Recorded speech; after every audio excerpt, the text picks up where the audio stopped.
Hello everyone! Today we're working on this Denon AVP-A1. The owner of the system has told me that this device is now power and that the whole sound system is not usable now. Alright, so let's quickly confirm the fault, plug it into power, and we will see here that there is no standby light, and even if I press the power button nothing will happen. Yeah, so this device is dead. Luckily this device is a bit older and we've got a service manual. Alright, I will now take the screws out. There are like 8 of them golden and 2 at the back made of copper. All the screws are out and I was able to remove the panel. I've got the schematic printed out and we can now start the repair. In a no power fault, I would first like to check the standby voltage, so that we have to understand how this power supply works.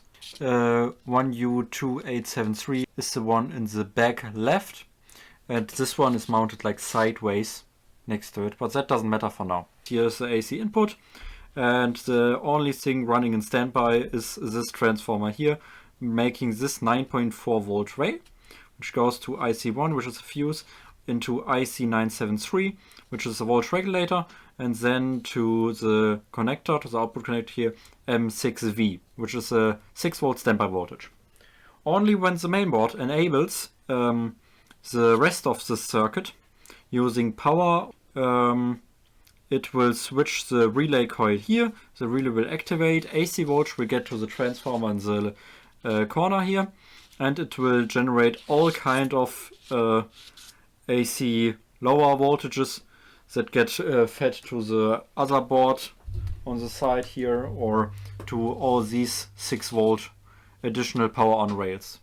To conclude if the power supply or the mainboard is faulty, we should check this 6 volt rail. If it's available, we check power. If it's not available, we know the fault is on the power supply board. I don't want to risk my life too much today, so I've looked where this connector goes on the mainboard and made this sheet using continuity mode, so we can safely measure all the voltages we need on the mainboard side. Yeah. So I will now measure between this spot, which is M ground, and this spot here, which is M6V, to check if our 6 volt standby voltage is available. Okay, so I've connected power. Let's put the probes. And I've got 1.2 volt. So that is quite a bit lower than 6 volt. This means that we are not getting the 6 volt here. And if we trace it back, like I said before, it comes from this chip. Alright, IC973, which is a 3-pin regulator, yeah? What we must check on this thing is very simple. We must check the input voltage. The input voltage is correct, where we get this low output voltage right here. Then we can be sure the IC is bad. Okay, so let's check this 9.2 volt input voltage. Okay, I've hooked up the black probe onto the voltage regulator, the ground tab, and the red probe onto the output of the bridge rectifier, which is before this fuse we saw in the schematic. And we will now give the thing power. Yeah, we'll plug it in. Now I do have to press the power button, and we've got 16 volts. Okay, so that's quite a bit high for a 9 volt rail, I think. We can follow back here. Input of the regulator is way too high, so that's why the regulator is not regulated. Even though thinking about it, this should still regulate at 15 volts, yeah?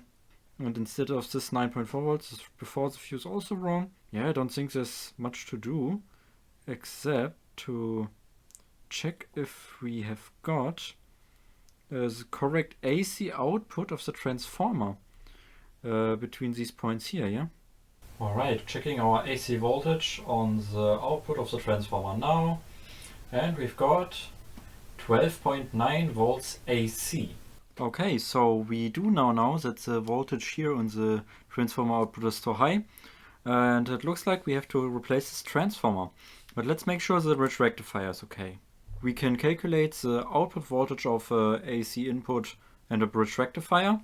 If we take the input voltage, let's call it X, and multiply it with the square root of 2.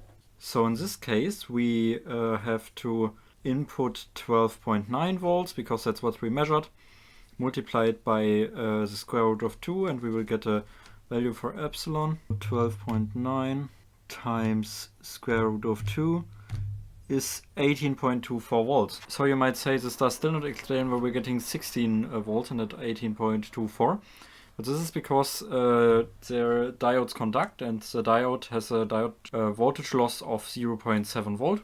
So as 2 diodes conduct at a time in a full bridge, you do have to make this value minus 1.4 volts. So we would end up something like 16.84 volts, which is a lot closer to what we measured, yeah?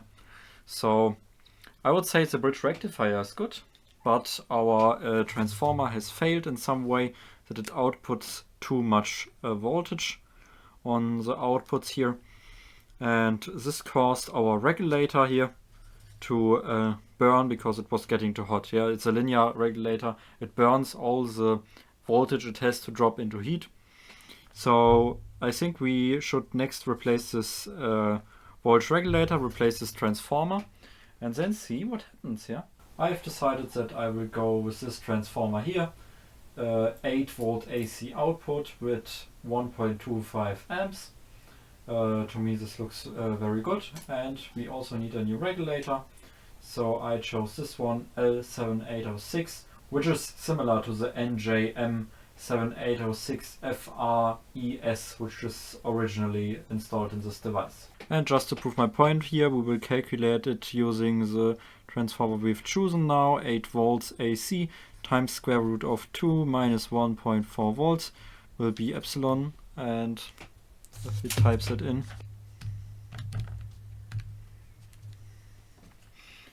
we would end up with 9.9 volts. Probably it's even a bit less when loaded, so 9.9 volts is a lot healthier for our 9.4 volt rail, yeah?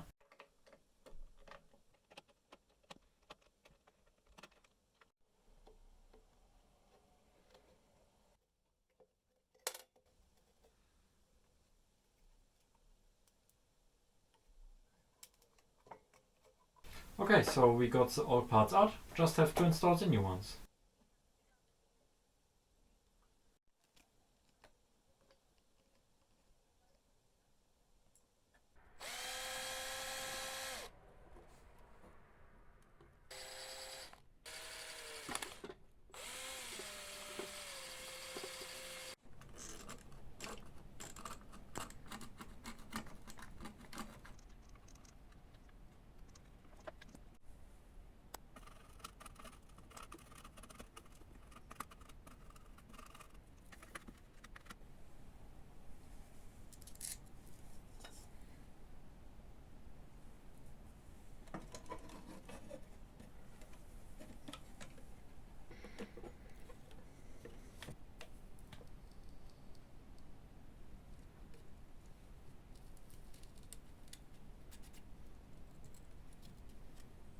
Both new parts are reinstalled now. I will plug in the device again and measure our 6 volts. And yes, 6 volts are available. I got stuck for several weeks on this project. It turned out to be very simple. I checked all the resets and all the voltages to the processor, to the first one, and everything was available. There was no reason why it still wouldn't show nothing on the display. I figured out there was a sequence of buttons that had to be pressed when a fault is stored in the processor. If a power fault happens, you have to use this reset procedure to get the processor out of reset again. I'm very happy with this repair. Keep in mind to reset your Denon amplifiers after repair or after a power surge, maybe too. Thank you for watching, like, subscribe if you liked the video, and here's a clip of the amplifier fully working. Bye!